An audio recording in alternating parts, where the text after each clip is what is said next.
仮面ライダーギーツアバタロー戦隊ドンブラザーズはっスーパーヒーロータイムスタート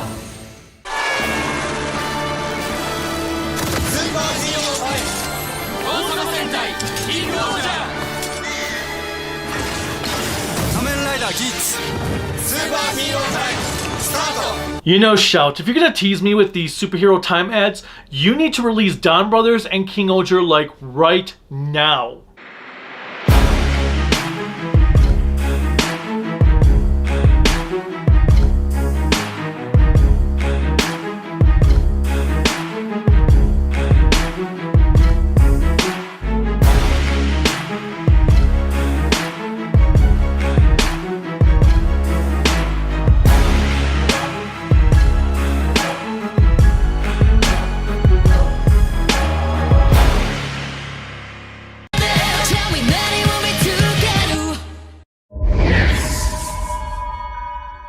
I am the Kaiju no Kami, and my job is to review Toku shows and stuff. My purpose today is to talk about Kamen Rider Geats and Shout Studios' Blu-ray of it. Kamen Rider Geats was written by Yuya Takahashi, who had previously given us Exaden 01. Takahashi felt the traditional methods of writing a Kamen Rider show were growing stale and wanted to make the next iteration more akin to modern online battle royale type games such as Fortnite and Apex Legends. However, instead of going the route Kamen Rider Ryuki had 20 years prior, limiting itself to 13 riders, as we all know, Ryuki did not actually stick to the 13-rider format. Takahashi took his idea from Exade's final arc where anyone and everyone could be a Kamen Rider.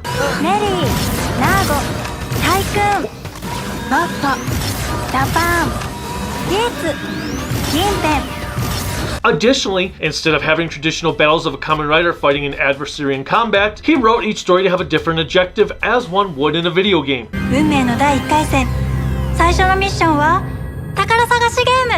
それでは第4回戦鬼ごっこゲームスタートです。レオリデザイアグランプリ第2回戦ゾンビサバイバルゲームを始めます。 This gave the show a lot of variety to try and avoid repeating the same tropes over. I'm not sure. I guess we'll have to watch to find out. The Kamen Riders. Kamen Rider Geats took an interesting approach to the genre by making it akin to a reality-based TV show. What this means is that Kamen Rider not only needs to win the matches they are tasked with, but they also need to gain sponsors in order to obtain better items that would give them an edge over other players. And to get sponsors, you have to make people like you.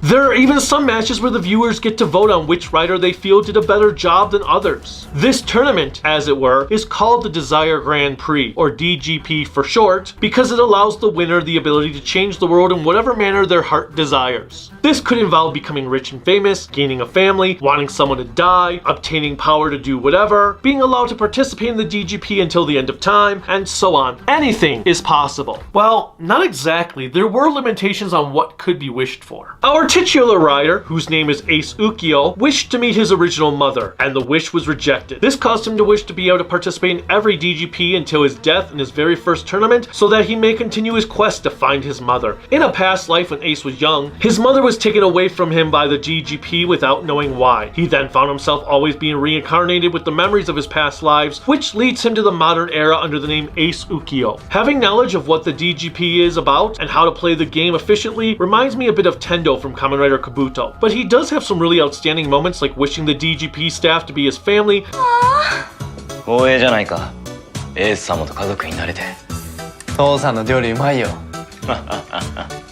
To having a backup plan were he to ever lose a game.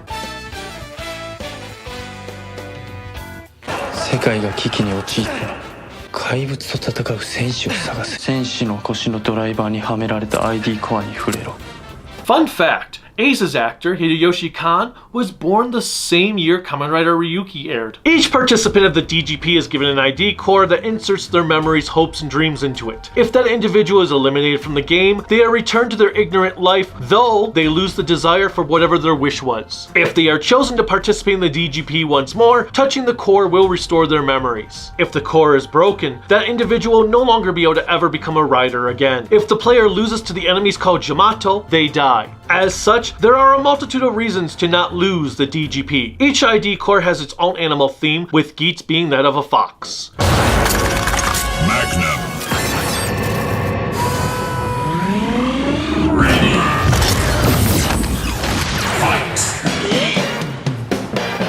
will constantly tease his adversaries when he has played them for a fool as outfoxing them. 狙い通り化かされてくれてサンキュー。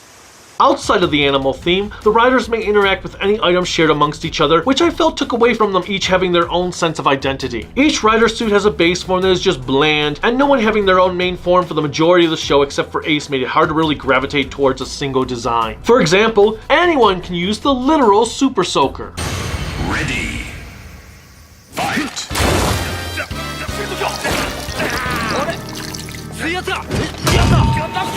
Huh.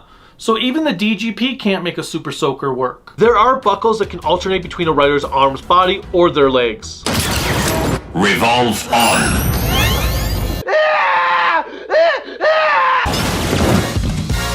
Ace acquires a lot of his own forms. Boost. Mark 2.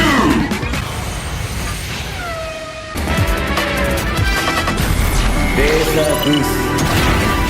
Ready. Fight. Dynamite. Boom.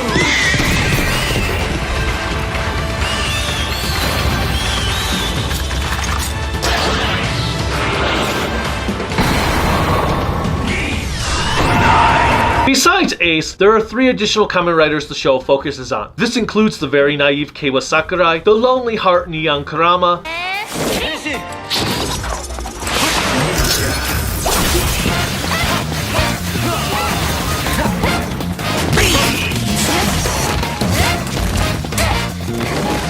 and the series Tsundere Michinaga Azuma.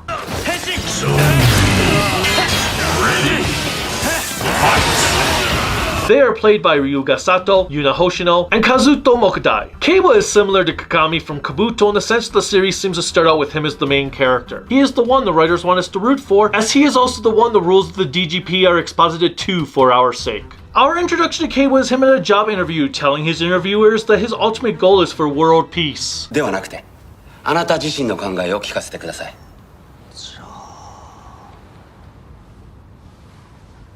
世界平和です。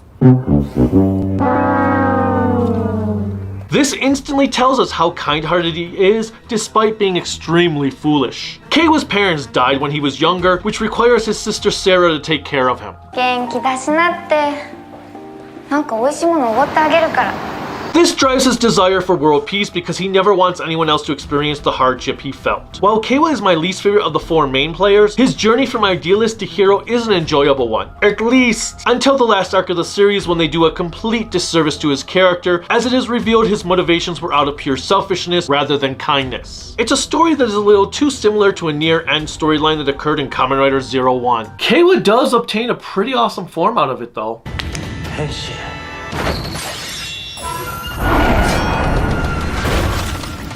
Black General. Butching sword. Ready. Keiwa's animal theme is that of a raccoon, and one of his major power-ups is the ninja. 待ってろよ。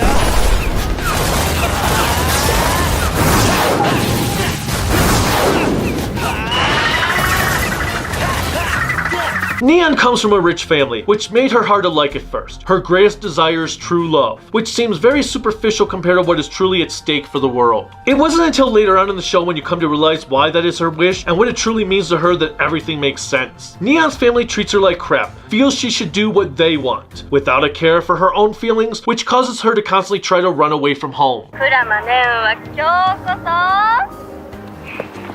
そ家出します。 You want to hear something crazy? Neon did not know furniture did not just automatically come with an apartment. で、家具っていつ揃うの？いや、庶民は自分で選んで買い揃えるの。やったことない。 She also has her own not YouTube channel, to which Sarah is a huge fan of. So Sarah is ecstatic when she comes to learn her brother is friends with Neon. てか、どういうこと？なんで知り合いなの？いやちょっといろいろ最新話も見ました As events play out, we come to learn a major tragedy occurred during Neon's childhood, which really elevates her character arc into being my favorite because of how messed up it is. Anyone that has seen Time Rangers should immediately recognize Neon's dad. それでいいのかいネオン。お父様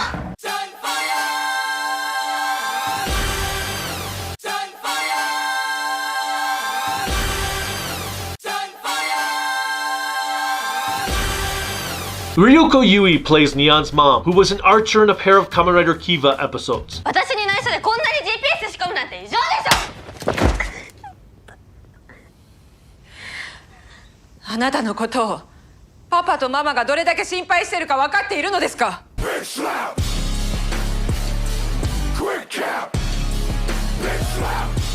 Neon also has 2 bodyguards who were also participants in the DGP. Sex. Revive. Sex.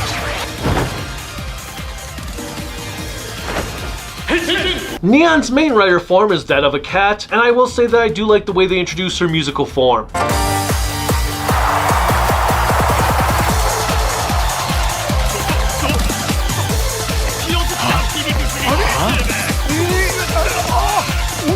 Funny enough, Hoshino is apparently allergic to cats. For all of the base main forms, that one is probably my favorite. Her ultimate form towards the end is pretty badass. Clearly, someone was a fan of Kitty Pryde from X-Men when they wrote her abilities.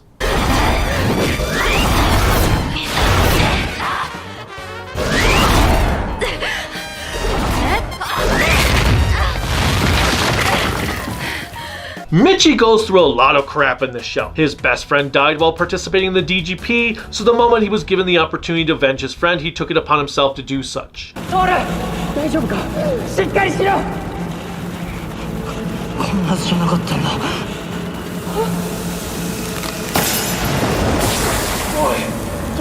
His ultimate desire is to be stronger than every other Kamen Rider so he can destroy all of their ID cores. The zombie form also comes equipped with a chainsaw.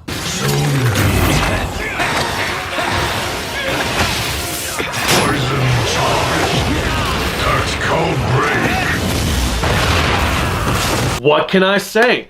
Michi likes to cut to the chase. Surely you saw that joke coming, right? Ugh. Stop being a total buzzkill. Michi's story gets interesting a third of the way through the show as he starts to interact with the Jamato, which allows us to learn more about them. Unlike Ace, Keiwa, and Neon, Michi does not acquire an ultimate form until one of the post-series movies. Ready? Fight!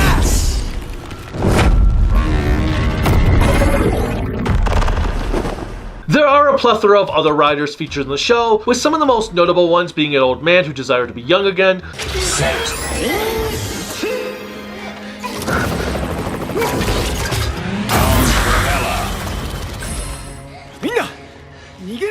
Ready?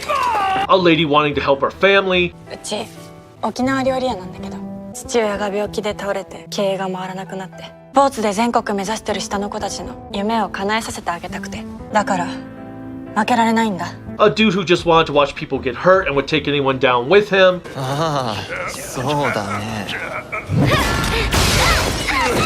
参加者への攻撃は違反行為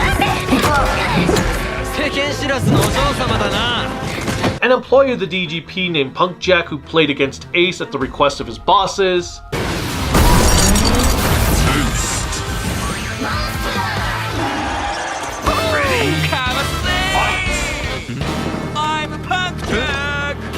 and one brat who would later help the Jamato because he didn't get his way with the DGP, named Daiichi Isuzu. 理想の世界が叶えられるなら手段は何だっていい Being that the DGP is a giant game to its viewers, there are obviously administrators and game masters to ensure no one cheats against the rules.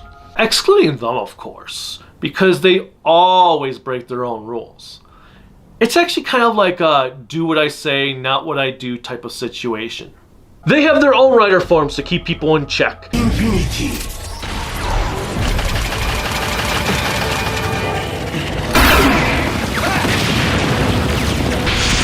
FC インストールドミネートアシストグレー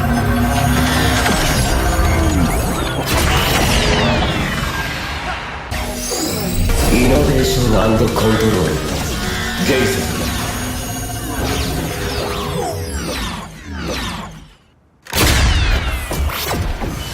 In addition to them, the one they have run the games is a priestess-like character called a navigator named Sumuri. Sumuri's job is to inform the riders when a new game has begun, lay down the rules of the game, making sure everyone is following them, gathering their wishes, offer them advice, give them updates on scenarios that are occurring, keeping score, and whatever else is required at that point in time. なお、あちこちに罠が仕掛けられているのでご注意ください。勝ち。あ。Sumuri initially hates Ace with a passion, especially when one of his wishes forces her to be his sister. 家族だろ。デザイアグランプリの運営者と家族になっている世界。She comes to appreciate him over time and does her best to help him. Here's something cool you might not know. Actress Kokoro Ooshima, Sumuri, played Alice in the Garo spin-off series Zero Dragon Blood. Yes. Alice. The character we all hated. What the what? 本来女神が創世の力を使うには理想を願う脱落者の心。はいちゃんちゃん。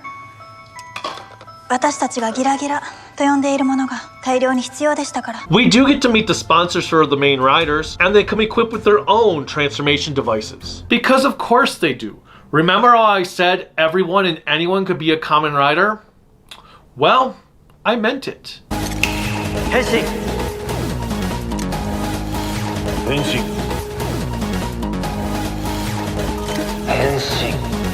キュンローディングケケダローディングジーンローディング Each sponsor has their own objective in mind. Sometimes they are there to help the rider, other times their goal is to have fun and manipulate the one they claim to support. One of the most interesting aspects of the Desire Grand Prix is the notion that it has been around since the beginning of time. All of our big historical events were apparently caused by the DGP. That means the outcomes we have had is thanks to that. What's scary is imagining there was a DGP story set during World War II and Hitler had as much of a chance of winning as an actual human being. The world was one game away from white supremacy. They say history is written by the victors, and given the DGP where you get to actually write your desire down, well, there you go. Another intriguing piece is that each DGP requires investors to help finance the game from that era. In the current version, this means the rich and people of power, from government officials to corporate executives. This includes Punk Jack's grandfather, who essentially sold him to the DGP to clear his debts. もう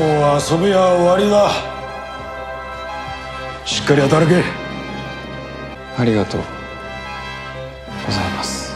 And Neon's dad. 早く世界を作り変えないと社会問題になるのも時間の問題だ。政府や警察を黙らせておくのも限界がある。 The villains. Yeah, of course we can talk about the villains. They're called the Jamato. The Jamato remind me quite a bit of the homunculi from Kamen Rider Hibiki, as they are man-made creatures. おお、よしよし。もうすぐだからな。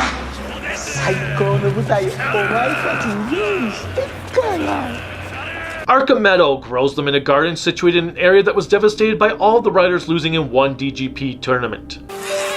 愛しいヤマトよ。成長して大きくなれ。 Typically, when a rider wins the DGP, the world is reset and everyone who died is restored. If the riders lose, however, the area remains destroyed and all of those who were killed in battle remain soil to help cultivate the Jamato. The same fate applies to the riders who die at the hands of a Jamato warrior. The mystery of who the Jamato are and their development over the course of the show keeps this series interesting. The Jamato come in all shapes and sizes, and it really makes them a fun group of monsters.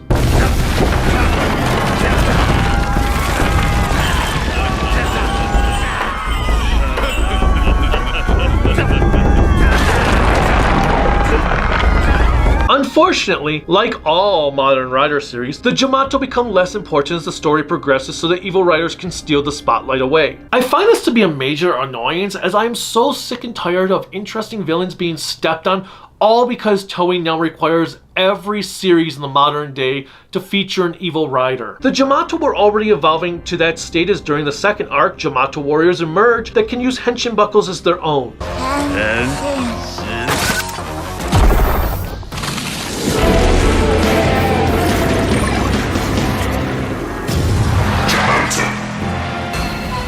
There was no need for the Jamato to be sidelined for that. To make matters worse, Archimedo is done away with before the final arc, leaving an empty void that is filled by second-rate nonsense. One of my favorite scenes with Archimedo is when he receives a call from the Game Master requesting him to send out some Jamato, and this is his response. いつになったら次のジャマトをよこしてくるの？そんなの知らないよ。オーディエンスを退屈させたらゲームマスターとしての私の評価に関わるでや。それ大変。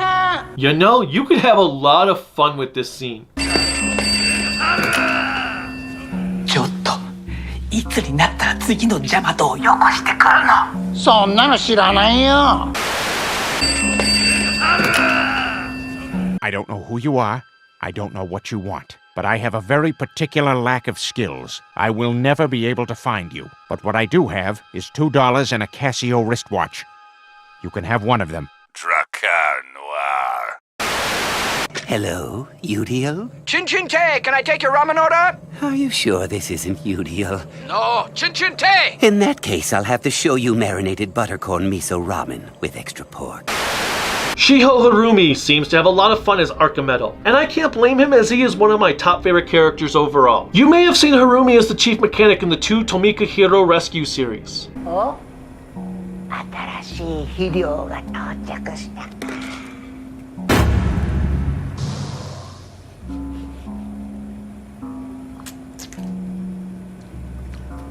The Jamato have their own sponsor in the form of a woman named Baroba. 私はベロバ。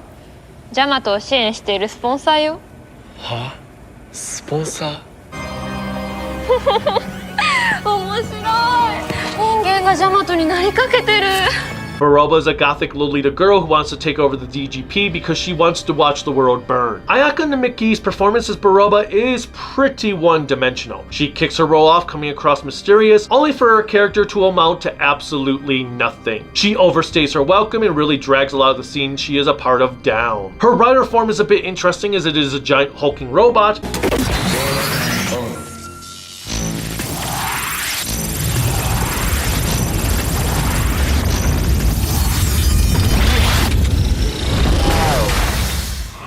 She is a one-track, as boring gets type of villain the show hasn't seen in quite some time. I'm not exactly sure what Takahashi wanted to do with her, but she is easily his weakest female villain across the 3 Rider shows he has done. As annoying as it was to have evil Riders take over, at least he didn't have a villain who was very villainous all the way through the show, suddenly devolve into tears begging for forgiveness. I don't want to go.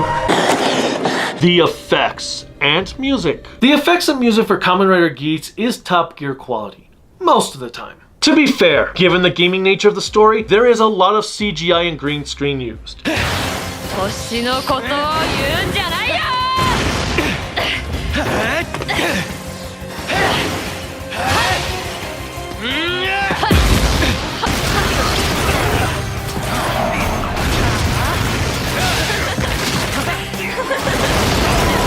The lobby, as it were, where the riders are given their instructions in, is one giant computer-generated background, and while it works, sometimes it can look weird. Fortunately, it's done well enough not to distract you from what is happening with the characters. Plus, the fight scenes have a ton of amazing cinematography that you tend to ignore the negatives. And I mean it. The camera work is nothing short of stellar.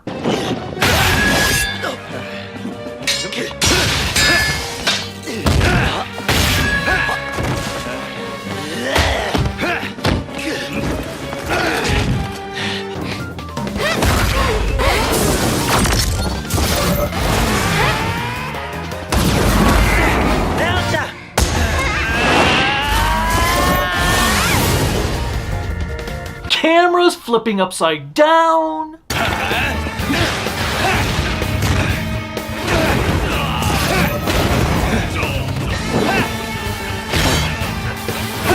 Fights on a bus. これ以上不幸にならずに済む。そういうわけにはいかない。何も願うな。 Air battles.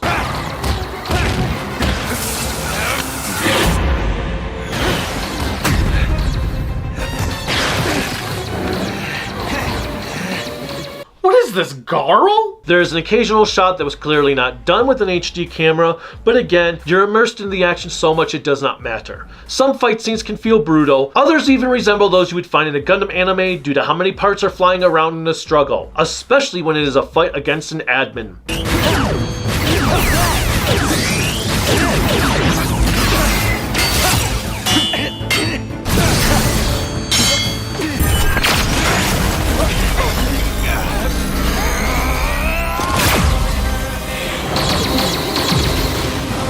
I'm not saying they're funnels, but they are fun. Nose.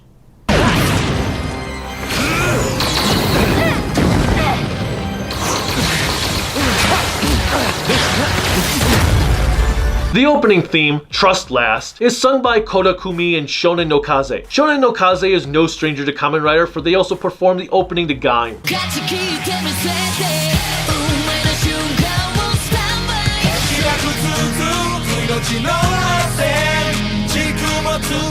I really love the duet going on between Kumi and Kaze, as the voices play off of each other to provide one melodious melody.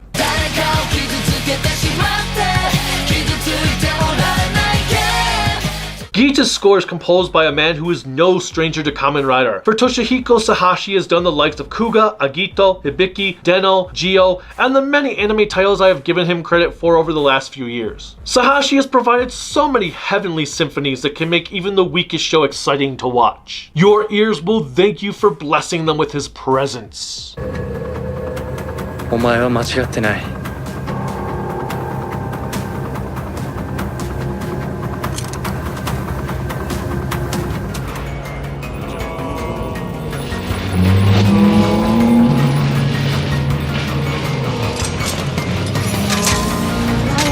騙そうとしても悪いやつだからね。マジ？ほんと。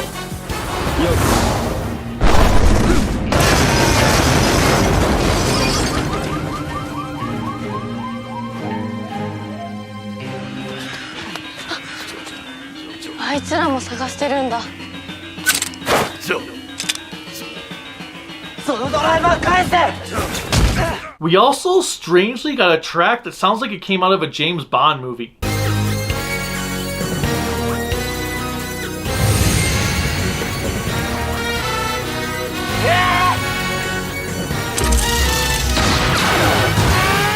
The episodes. An interesting aspect about Geats is how the show is broken up into a multitude of mini arcs that last anywhere from 6 to 10 episodes. It helps keep the show varied as each arc tries to do something new. The major downfall is that some of these aspects involve recycled plot points of Takahashi's previous Rider series. Fortunately, there is no arc that is as dreadful as the competition arc in 01 was, but I also can't say the show didn't have its major drawbacks. The first arc is an utter bore fest to sit through. It's all about giving long exposition dumps towards the viewers, and it makes it really hard to stay focused, especially on your third viewing of those episodes. Thankfully, the final game of Kick the Can has a Jamato that is able to keep things engaging, but getting to that point is a real drag, which is why I'm going to state that the first 6 episodes are all equally my least favorite episodes of Geats. They're just a chore to watch. At least some of the great camera work is there to help alleviate the boredom.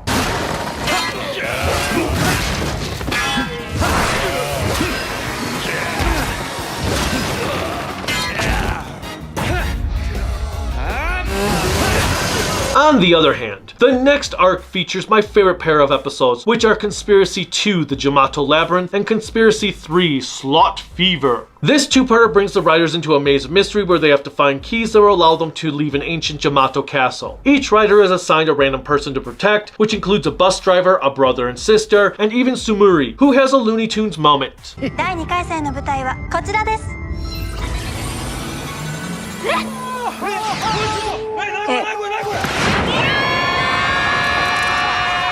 It is also where the Jamato start talking, showing that they are not just a bunch of mindless monsters after all.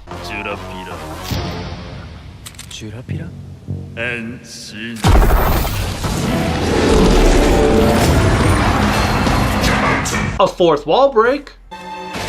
君がこれまでに叶えた願いはバラバラだ。Incredible pieces of music. なら実力行使に出るまでだ。俺とやる気か。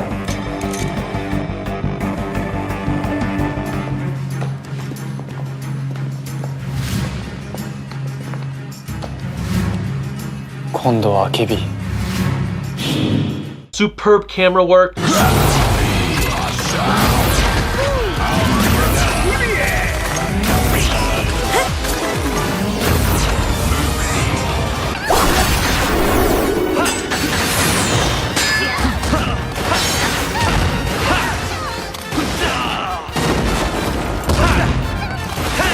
And it's the only time we get to see everybody with their body and legs having matching rider forms together.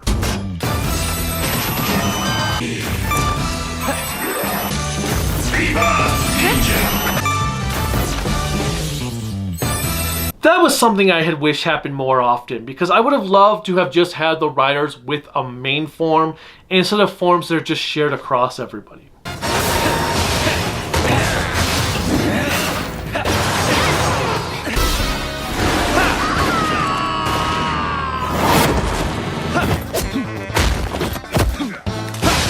The movies and specials! Yeah, there are a lot of movies and specials, which is just the normal thing these days for Kamen Rider, and it can get overwhelming at times. None of them are featured on Shout's Blu-ray set, which is disappointing considering they had given us real time in episode final with 01 and Ryuki. The first movie takes place between episodes 15 and 16 and is the annual crossover with Revice. It also features some of the riders from Ryuki, though I'm not exactly sure of the reason as to why, as they added absolutely nothing to the plot. Remove them and not a single thing would have been changed at all in the narrative. It features aliens who attack the Revice group, taking the demon from the baby brother of the Igarashi family.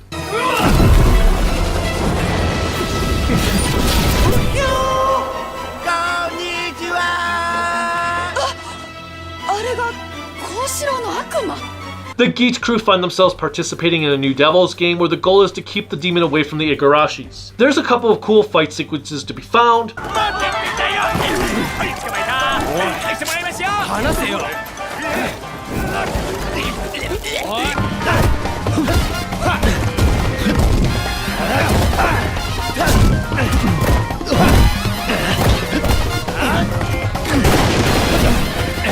And it is cool to see Knight and Ocha back, no matter how pointless they are.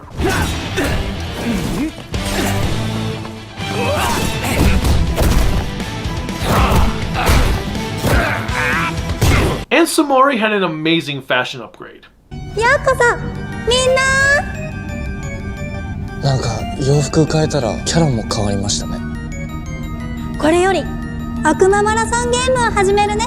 Next comes the summer movie, which seems to have some conflicting information on where it is set. The way episode 45 plays out makes it seem like it is set between 45 and 46, but then other reports say it is after the series, which doesn't seem to make a lot of sense based on how the series ended. Either way, it showcases the typical movie-exclusive evil Kamen Rider named Mira, and his assistant, the wannabe Harley Quinn Miro. 知らない。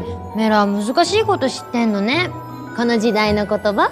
No, no, no, no, no. かっこいい。 だろう。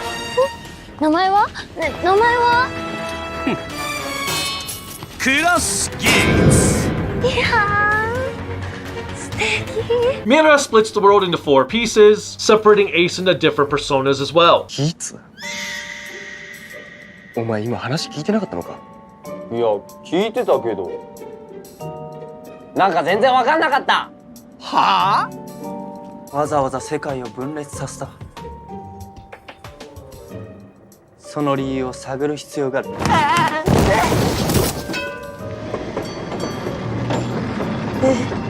It's not terrible, and watching Khan acting in multiple personalities is highly entertaining. ギーツ、なぜ変身しない？あ、そうか。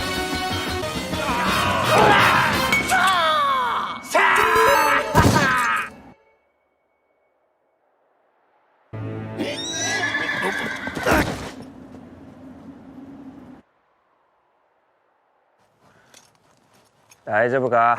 Gotchard shows up since that seems to be the summer movie shtick.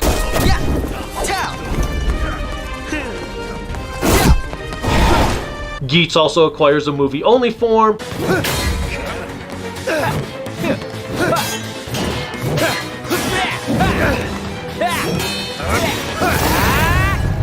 Oh, and the best part is getting to see Sumuri do this. 黒いギーツも白いギーツもレッツバックハンズ。そうはさせません。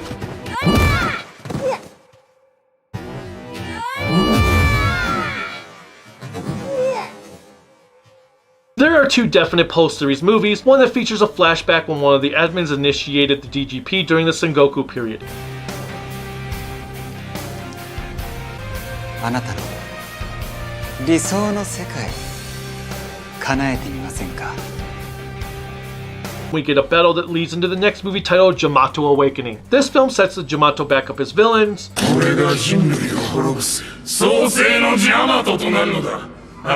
Features the aforementioned upgrade form for Buffa.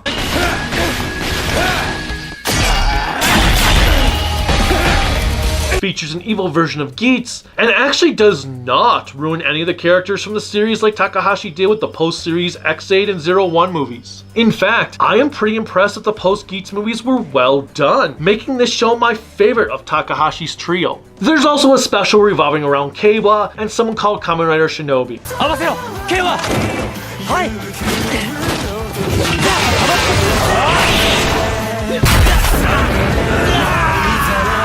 Z-Cross and a few other Ninja Kamen Riders also make their presence known. Kamen Rider Kenta! And one that shows us Punk Jack's adventures from rock star to debtor to DGP employee.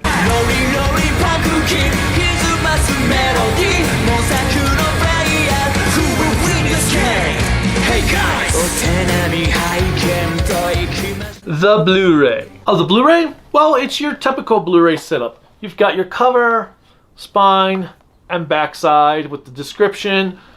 And then you have episode titles over here, and a picture of Geats on this side, and then your discs that are in disc trays.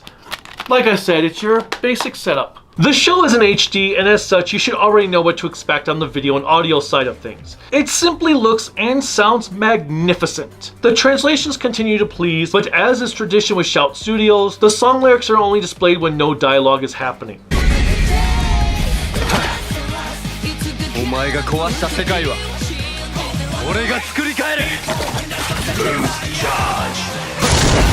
I'm still unsure as to why they are unable to have song and dialogue appear at the same time as Discotheque does, but hey, it's a minor nitpick. I only noticed one misspelled word throughout the entire 49 episode run, while episode 16 was missing the text translations.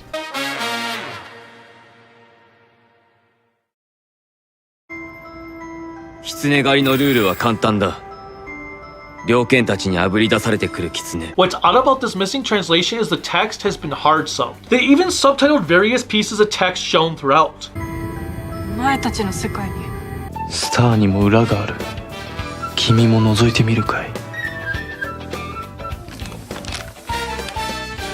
Overall, I enjoyed Kamen Rider Geats a lot more this time around than when it first aired.